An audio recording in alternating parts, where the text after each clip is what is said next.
Hola, ¿qué tal a todos? Espero se encuentren muy bien. Vamos a ver modal verbs. These modal verbs are could, may, might, ought to, should, and would. Could, may, and might. All of these words mean podría in Spanish. Could is used for abilities to 100%. This is used for affirmative, negative, and interrogative constructions. Remember, very important, could is used only for abilities. So never use could for questions about favors or about permission. Could is exclusively used for abilities. May. May is used for possibilities to an 80%. This is only used for affirmative and negative. Because when we use it in a negative form, in an interrogative form, this one is used to ask for favors or permission. So may is the most adequate modal verb to be used to ask for favors or permission in interrogative, only in interrogative. Remember, for 80% of possibilities is when you express an affirmative sentence or a negative sentence. Now, might. Might is used for probabilities to a 40%.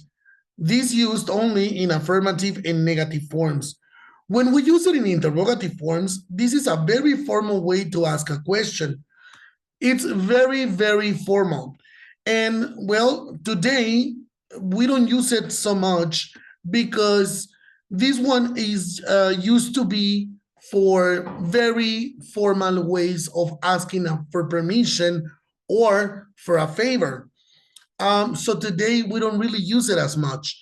It's used for affirmative and negative, but for interrogative is not very common. Now, we also use ought to and should. Ought to and should means debería in Spanish, both words. Ought to is used for personal obligations. We only use I and we for formal sentences, and well, the rest of the personal pronouns like you, we, they, he, she, or it are used for informal sentences, and only I and we is used for very formal sentences for personal obligation. Now, the meaning for debería in ought to is used for affirmative, negative, and interrogative, no problem.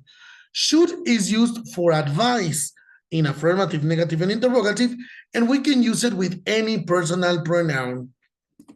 Would give us the ending ia in affirmative, negative, and interrogative words.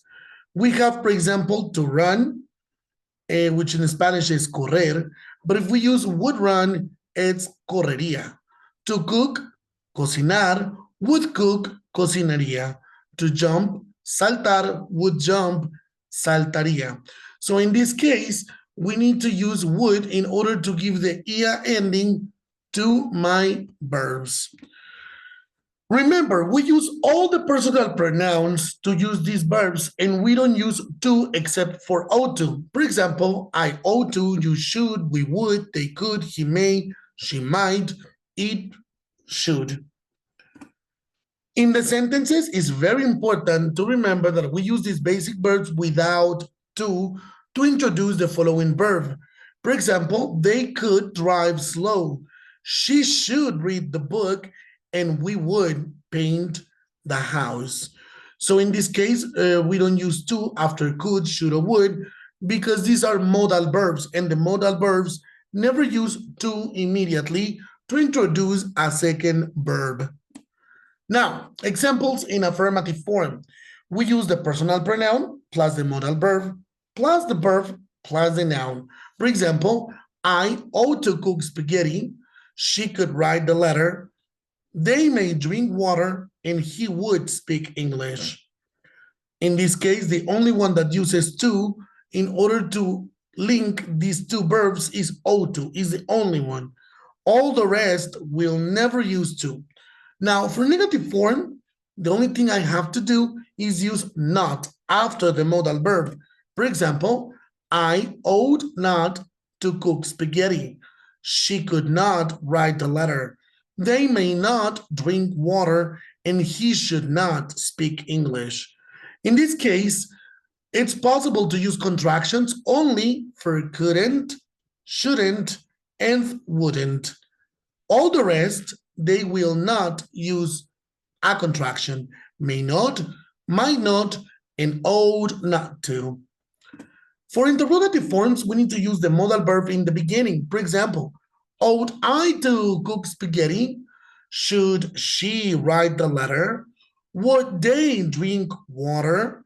Could he speak English? And in this way, we have the interrogative form in my modal verbs.